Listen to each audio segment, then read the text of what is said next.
Hello guys, welcome to my channel. In this video, I'm gonna show you how to fix WhatsApp reducing photo quality. It is a fast and easy tutorial, so let's dive into it. First, you need to check for app updates. Outdated WhatsApp versions might have compression issues. Open the App Store on iOS or Play Store on Android, and ensure you have the latest WhatsApp update installed.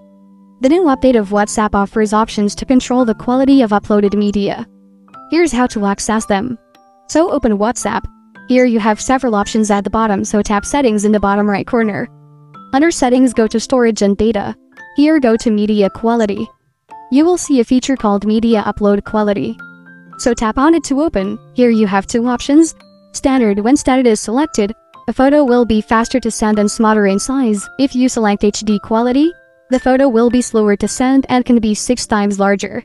So just select the HD Quality option. Now when you send a photo, it will be in its original quality. It will be larger but best quality.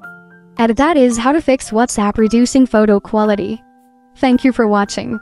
If this video was helpful, please leave a like and subscribe to my channel for more videos like this. And click on that notification bell to never miss an update.